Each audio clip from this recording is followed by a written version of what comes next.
Parliamentary system और presidential system में क्या अंतर होता है? पार्लियामेंट्री सिस्टम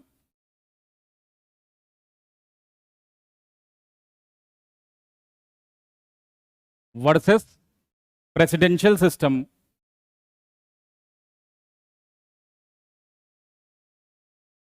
इसकी चर्चा होगी आज, पार्लियामेंट्री सिस्टम और प्रेसिडेंशियल सिस्टम में सबसे महत्वपूर्ण अंतर क्या होता है। बार बार इस एरिया से काफी ढेर सारे सवाल पूछे हैं विभिन्न आईएएस में, पीसीएस में। तो सबसे पहले हम देखते हैं कि डेमोक्रेटिक सिस्टम कितने टाइप्स की होती हैं। डेमोक्रेटिक सिस्टम बेसिकली 2 टाइप्स की होती है। पहला सिस्टम है पार्लियामेंट्री सिस्टम, दूसरा सिस्टम है प्रेसिडेंशियल सिस्टम। डेमोक्रेटिक सिस्टम 2 प्रकार के हैं, पहला है पार्लियामेंट्री सिस्टम, दूसरा है प्रेसिडेंशियल सिस्टम। अब हम सबसे पहले बात करते हैं कि पार्लियामेंट्री सिस्टम है क्या।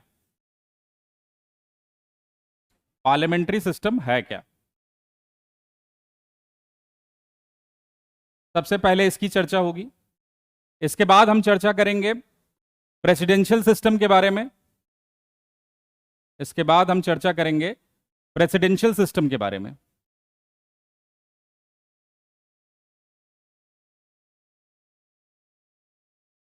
पार्लियामेंट्री सिस्टम में executive is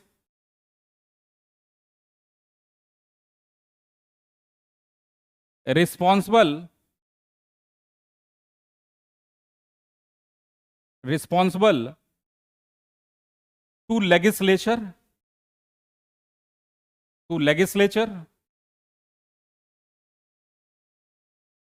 for its policies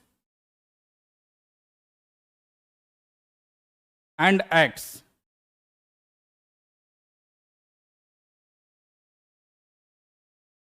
In parliamentary system, executive is responsible to legislature for its policies and acts.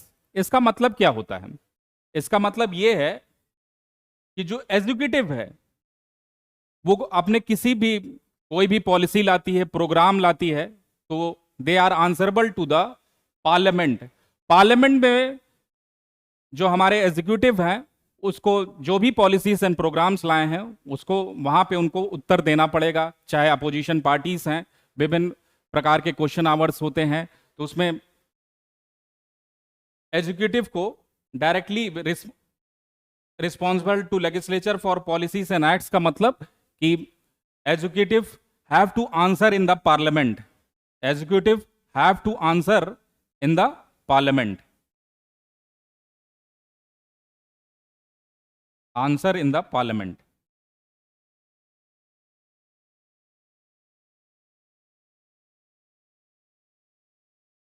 Presidential system में इसका बेसिस क्या है? प्रेसिडेंशियल सिस्टम में सबसे बड़ा बेसिस है, ये कंप्लीट सेपरेशन ऑफ पावर की बात करता है। कंप्लीट सेपरेशन ऑफ पावर की बात करता है। कंप्लीट सेपरेशन ऑफ पावर की बात करता है। मतलब ये executive is not a part of legislature, part of legislature।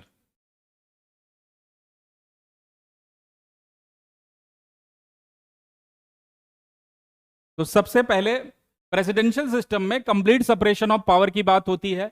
यहां पे एग्जीक्यूटिव पार्ट है लेजिस्लेचर का और अपने विभिन्न पॉलिसीज और प्रोग्राम्स के लिए डायरेक्टली रिस्पॉन्सिबल है लेजिस्लेचर के लिए। लेकिन यहां प्रेसिडेंशियल सिस्टम में कंप्लीट सेपरेशन ऑफ पावर की बात हो रही है, एग्जीक्यूटिव जो है रिस्पॉन्सिबल नहीं है पार्ट ऑफ लेजिस्लेचर के लिए। दूसरा सबसे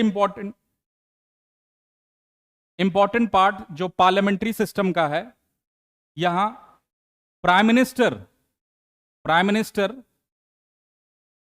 is the head of the government. Head of the government. Head of the government.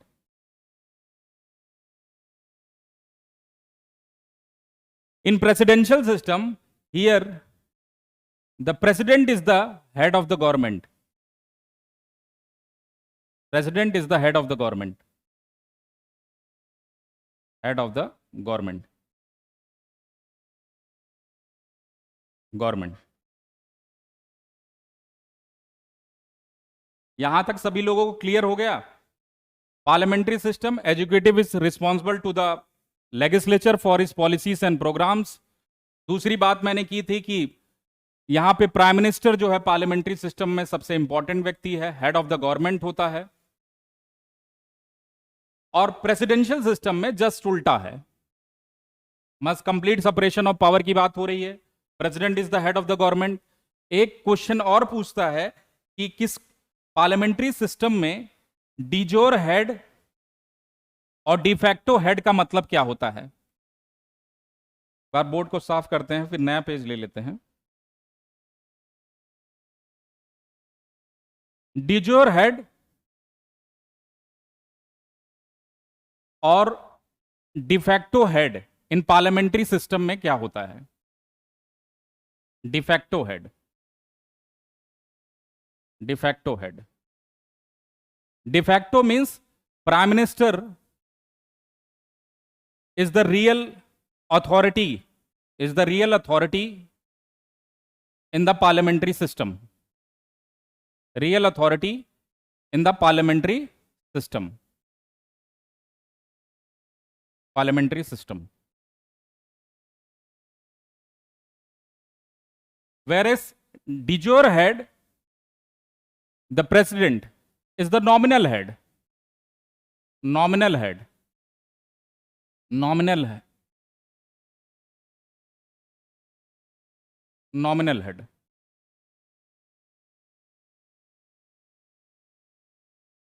ये क्वेश्चन कई बार पूछा हुआ है पीसीएस में भी, आईएएस में भी, कि डिजोर हेड किसको कहते हैं? De facto head. De facto prime minister is the real authority in the parliamentary system. डिजोर head means president is the nominal head in the parliamentary system.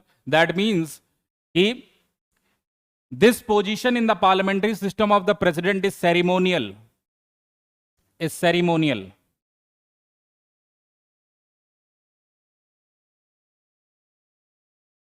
तो कुछ बेसिक ये डिफरेंसेस है पार्लियामेंट्री सिस्टम और प्रेसिडेंशियल सिस्टम में। इसके बाद हम चर्चा करते हैं कि मेरिट क्या है पार्लियामेंट्री सिस्टम का, कि एडवांटेजेस क्या है पार्लियामेंट्री सिस्टम के, एडवांटेजेस क्या है पार्लियामेंट्री सिस्टम के, इसके बारे में हम चर्चा कर लेते हैं कि भाई पार्लियामेंट्री सिस्टम क्यों हमने अडॉप्ट किया, इसके क्या एडवांटेज है। और बहुत सारे दुनिया में बहुत सारे ऐसे देश हैं जहां पे पार्लियामेंट्री सिस्टम अडॉप्टेड है, like for example the great Britain, इसके बाद इंडिया। तो हम बात करते हैं कुछ मेरिट्स की। मेरिट्स क्या है पार्लियामेंट्री सिस्टम के, इसके बारे में बात करते हैं। पार्लियामेंट्री सिस्टम की सबसे इंपॉर्टेंट जो बेसिस है, सबसे इंपॉर्टेंट मेरिट है इसका कि वाइड रिप्रेजेंटेशन की बात करता है। वाइड रिप्रेजेंटेशन मतलब, इसका मतलब ये भी पूछ सकते हो सर इसका मतलब क्या होता है? इसका मतलब होता है कि different section of the society are given due मतलब representation, different section of the society, चाहे वो किसी रिलीजन, डिफरेंट डिफरेंट रिलीजन है, कास्ट है, सेक्ट है, तो representation here is wide, the first merit in the parliamentary system. Second important aspect of the parliamentary system is that, one of the most important, that कि this prevents despotism, this prevents despotism, despotism। ये despotism का मतलब क्या होता है कि भाई तानाशाही ना आ जाए, क्योंकि यहां पे पार्लियामेंट्री सिस्टम में पावर किसी एक व्यक्ति के हाथ में नहीं होता है। बिकॉज जब हम देखते हैं कि इंडियन कॉन्स्टिट्यूशन में पार्लियामेंट्री सिस्टम की चर्चा हुई है article 74 and 75 of the constitution. Parliamentary system की चर्चा कहां हुई है? Article 74 and 75 of the Constitution speaks about the parliamentary system in the Indian Constitution. तो सबसे पहले हम बात करते हैं कि डिस्पोटिज्म, सर आपने ये क्या लिख दिया? डिस्पोटिज्म का मतलब क्या होता है? डिस्पोटिज्म का मतलब होता है कि भाई पावर किसी एक व्यक्ति के हाथ में ना है. इसमें सबसे इंपॉर्टेंट एस्पेक्ट है कि council of minister headed by prime minister headed by prime minister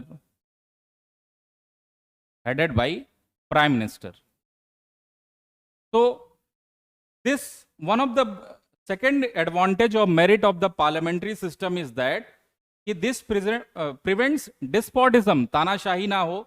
different groups of ministers के पास पावर होती है, कैबिनेट होता है, पूरा काउंसिल ऑफ मिनिस्टर्स होते हैं. तो कहीं ना कहीं एक तरह से डिक्टेरियल एटीट्यूड, जो तानाशाही रिवा हो सकता है किसी भी मिनिस्टर्स वगैरह का या प्राइम मिनिस्टर का, उससे हमको ये पार्लियामेंट्री सिस्टम बचाता है. Third important aspect of the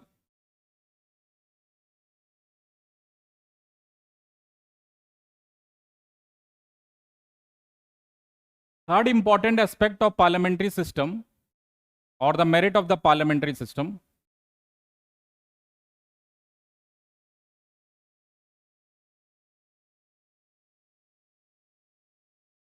this system talks about majority party rule. Majority party rule. ये मेजॉरिटी पार्टी का रूल क्या होता है? कोई भी गवर्नमेंट जो मैजिक फिगर, मतलब कि if it is getting more than, मतलब कि 272 प्लस सीट्स और getting the majority in the parliament, it is forming the government in the, इसका मतलब कि ये गवर्नमेंट बना सकती है. That means in short we can say 50% plus 1. इसका मतलब है कि मेजॉरिटी पार्टी का रूल का सीधा सा मतलब है कि गवर्नमेंट का फॉर्मेशन करना है तो आपको 50% प्लस 1 सीट से ज़्यादा पाना है, तभी आप पार्टी बना सकते हैं, अब सरकार बना सकते हैं, sorry.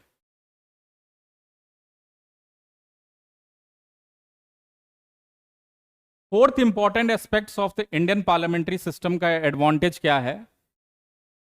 There is a less scope of disputes between the parliamentary in the parliamentary system. Means there is a harmony between legislature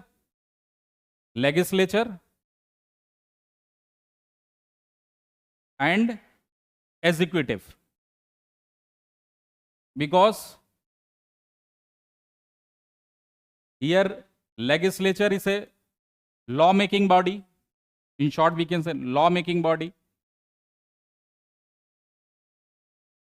Implementer, so there is a executive is the part of the legislature, and whatever rules and regulations are framed in the legislation or the parliament that are implemented in the by the executive. तो इसलिए there is a very less chance of disputes. So advantage, less chance of disputes.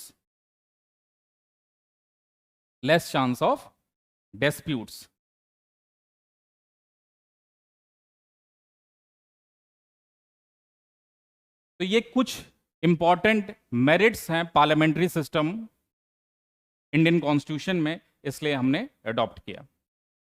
अब हम बात करते हैं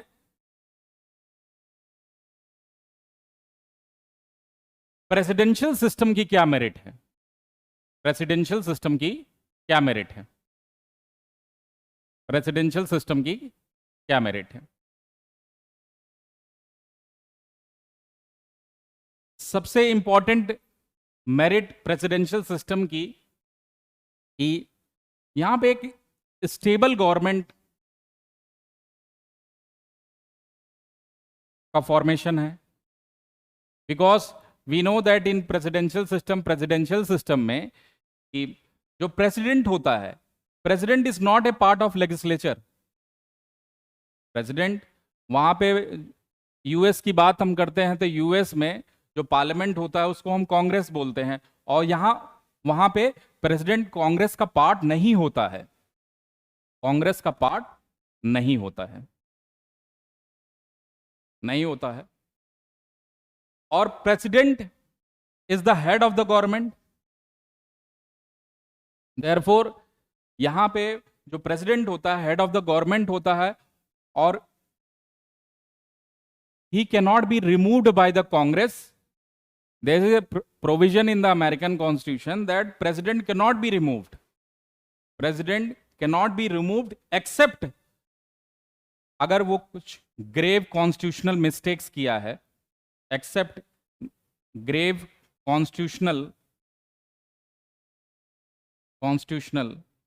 then he can be removed. Otherwise it is very tough to remove the president of the United States of America.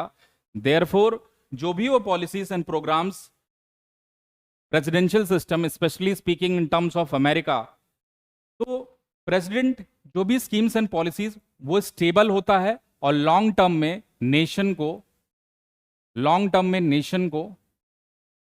Development में बहुत काम आता है, लॉन्ग टर्म में डेवलपमेंट के लिए बहुत काम आता है। Second merit of the presidential system is that, second important merit of the presidential system, कि policies and programs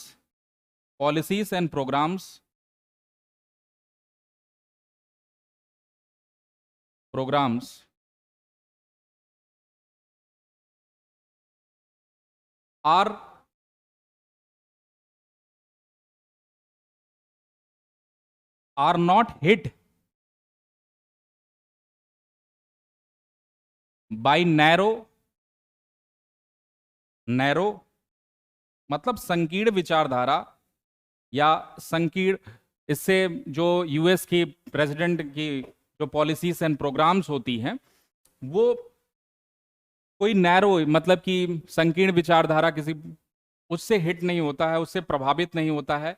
long term में ये नेशनल इंटरेस्ट में काफ़ी, नेशनल इंटरेस्ट की जहां बात आती है तो वहां पे आगे इन सारे प्रोग्राम्स को ये कैरी ऑन करते हैं।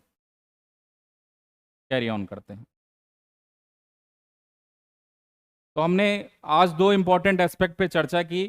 एक तो डिफरेंस क्या है पार्लियामेंट्री सिस्टम और प्रेसिडेंशियल सिस्टम में, इसके बाद दोनों की मेरिट की चर्चा हुई है। अब हम बात कर लेते हैं इसमें इन दोनों सिस्टम में डिसएडवांटेज क्या है, मतलब अगर कुछ मेरिट है, कुछ फायदे हैं तो कुछ नुकसान भी होगा, उसके बारे में हम चर्चा कर लेते हैं।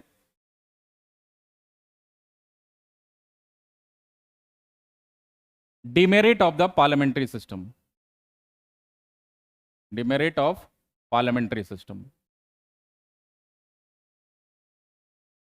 इसको हम पॉइंट फॉर्मेट में इसको आप लिख भी सकते हैं, अपने इंपॉर्टेंट मेंस आंसर राइटिंग में यूज कर सकते हैं। डायरेक्ट क्वेश्चन पूछा गया है कि what are the merits and demerits of parliamentary. सबसे पहला डिमेरिट है पार्लियामेंट्री सिस्टम का कि unstable form of government, unstable form of government.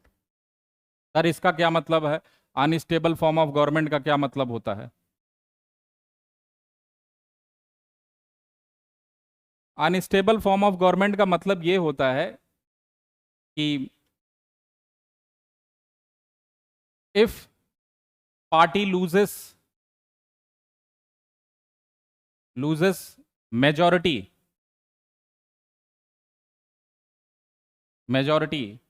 in the parliament, or we can write Lok Sabha, then the government has to resign. Then the government has to resign. So biggest disadvantage or demerits of the parliamentary system, that unstable form of government. Unstable form of government means कि if a party loses majority in the parliament, the party has to resign. Important. Here one thing is given in the constitution, no confidence motion. The opposition party can pass no confidence motion. और वो कहता है कि the present party lacks confidence and if the party fails to prove the majority on the floor of the house, the government has to resign. तो ये पहला demerit है कि अनस्टेबल फॉर्म ऑफ गवर्नमेंट का। दूसरा कि भाई दूसरी क्या डिमेरिट है पार्लियामेंट्री सिस्टम का? दूसरी डिमेरिट ये है पार्लियामेंट्री सिस्टम का, ये गवर्नमेंट बाय अमेट्योर्स होता है। गवर्नमेंट बाय अमेट्योर्स, इसका क्या मतलब होता है सर, ये बता। एमेट्योर्स मतलब कि जो हमारे पार्लियामेंट्रियंस होते हैं, एमपीस होते हैं, एमएलएस होते हैं, वो कोई स्पेशलिस्ट किसी जगह के नहीं होते हैं। They are not specialist. और यही सबसे इम्पॉर्टेंट क्या ज़्यादा डिफरेंस है पार्लियामेंट्री सिस्टम और प्रेसिडेंशियल सिस्टम में, कि वहाँ पे जो अमेरिकन प्रेसिडेंट होता है, अमेरिकन प्रेसिडेंट स्वतंत्र होता है कि अपने जो कैबिनेट को वो बाहर से स्पेशलिस्ट लोगों को भर सकता है। और वहाँ पे ऐसा कोई सिस्टम नहीं कि वो उसको इलेक्शन करना है। In the American parliament, in the American presidential system, American president select departmental secretaries. There is no system of election there. He selects and appoints a person who is मतलब कि intellectual specialist in different fields, जो national interest और America की growth में, विकास में योगदान दे सके, उसको वो सेलेक्ट कर सकता है। लेकिन यहां पे पार्लियामेंट्री सिस्टम का सबसे बड़ा डिसएडवांटेज है कि यहां पे कोई ऐसा स्पेशलिस्ट पार्लियामेंट्रियंस को क्या जाता आप सेलेक्ट नहीं कर सकते हैं। These parliamentarians comes by the system of election. So system of election, so the government is bound to follow them, whether they are specialist or generalist, they have to follow them. And इसमें से बहुत लोगों को ministers में बना दिया जाता है। So this is the second disadvantage of the parliamentary system.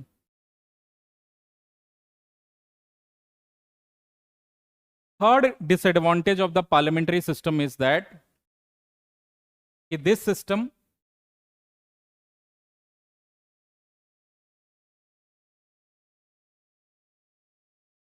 bounded by consensus. इसका मतलब क्या होता है सर? इसको शॉर्ट में कंसेंसस का मतलब कि जब कोई भी पार्टी सरकार नहीं बना पाती है, when there is a coalition government, तो एक उनको कॉमन मिनिमम प्रोग्राम के तहत देश को रन करना होता है, चाहे उससे नेशनल इंटरेस्ट क्या जा सफ़र कर रहा है, उसमें वो बहुत दिलचस्पी नहीं लेते हैं। तो अगर कोलिशन गवर्नमेंट फॉर्म होती है पार्लियामेंट्री सिस्टम में, तो they are bounded by the consensus or common minimum program where the national interest is suffering. Therefore, this is also the biggest disadvantage of the parliamentary system, क्योंकि regional aspirations को fulfil करने के लिए national interest कहीं ना कहीं coalition government या में सफ़र करता है। तो ये तो रही कुछ डिसएडवांटेज या demerits of the parliamentary system. अब हम बात करते हैं demerits of the presidential system. Presidential system की डिमेरिट्स क्या है?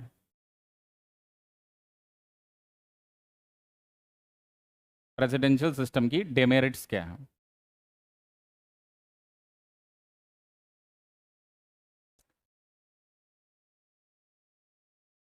इसमें हम बात कर लेते हैं पहला कि यहाँ पे जैसे हमने बात की थी कि जो पार्लियामेंट्री सिस्टम होता है उसमें wide representation, people from different section are getting opportunity to become MPs और एमएलएस।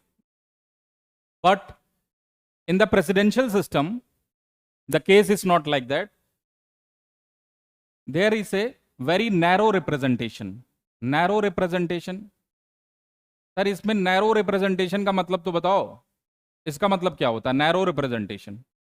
सवाल ये भी हो सकता है कि भाई मैंने पहले ही चर्चा की थी, बताया था आपको कि नैरो रिप्रेजेंटेशन में कि जो कैबिनेट होता है प्रेसिडेंशियल सिस्टम में, वो कांग्रेस का पार्ट नहीं होता है। हियर कांग्रेस का पार्ट नहीं होता है, कैबिनेट नहीं होता है। इसका मतलब यह है कि प्रेसिडेंट जो है प्रेसिडेंशियल सिस्टम में अपने कैबिनेट को आउटसाइड द लेजिस्लेचर चूज करता है। आउटसाइड द लेजिस्लेचर चूज करता है। आउटसाइड द लेजिस्लेचर चूज करता है। मैंने क्या बात की, अभी कंफ्यूजन कोई नहीं क्रिएट करना है। नैरो रिप्रेजेंटेशन की चर्चा कर रहे थे, डिमेरिट बता रहे थे आपको, demerit of the presidential system. Narrow representation कैसे हो सकता है सर? नैरो रिप्रेजेंटेशन में मैंने कहा कि कैबिनेट, जो अमेरिकन प्रेसिडेंट का कैबिनेट होता है, वो कांग्रेस का पार्ट नहीं होता। पहली बात मैंने ये की। दूसरी बात मैंने की कि कैबिनेट जो है outside the legislature president America का चूज करता है बाय, और इनको हम कहते हैं डिपार्टमेंटल सेक्रेटरीज। इसको हम कहते हैं डिपार्टमेंटल सेक्रेटरीज। इनको हम कहते हैं डिपार्टमेंटल सेक्रेटरीज होता है, डिपार्टमेंटल सेक्रेटरीज। ये डिपार्टमेंटल सेक्रेटरीज भाई साहब एडवर्सरी बॉडी होती है। कैसी बॉडी है ये? एडवर्सरी बॉडी है।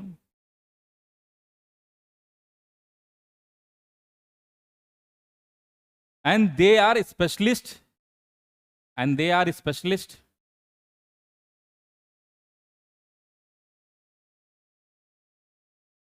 so these persons are very capable enough to provide ample amount of information, ample amount of experiences for the progress of their nation. तो नैरो रिप्रेजेंटेशन, इसमें प्रेसिडेंट क्या करता है कि बहुत कम ही लोगों को डिफरेंट सेक्शन, चाहे एक स्पेसिफिक कम्युनिटी के कुछ लोग मिल गए, इंटेलेक्चुअल्स मिल गए, तो प्रेसिडेंट आप चूज कर लेता है। तो यहाँ पे बहुत ज़्यादा गुंजाइश नहीं होती है वाइड रिप्रेजेंटेशन की, तो नैरो रिप्रेजेंटेशन की। दूसरा इंपॉर्टेंट डिमेरिट है कि भाई सेपरेशन ऑफ पावर की बात होती है यहाँ पे। मैंने क्या कहा? Separation of power. Separation of power का मतलब ये जेनेसिस है प्रेसिडेंशियल सिस्टम का। सबसे इंपॉर्टेंट पॉइंट है कि there is a complete separation of power between executive, legislative and judiciary. So यहां पे there is a lot of time we see, हम ये देखते हैं कि there is a ample amount of chance for dispute creation। Sir ये dispute किसमें भाई? कंप्लीट सेपरेशन की बात हो रही, तो कभी कभी लोगों को लगता है कि एग्जीक्यूटिव एंटर कर गया है एरिया में लेजिस्लेचर को, legislature enter into the area of the executive. तो देर इज ए वेरी, मतलब कि second demerit of the presidential system की there is a more chances of dispute between the executive and legislature. Narrow representation की बात होती है। यहीं पे अब हम चर्चा समाप्त करते हैं, फिर किसी क्लास में मिलेंगे किसी और टॉपिक के साथ। Thank you.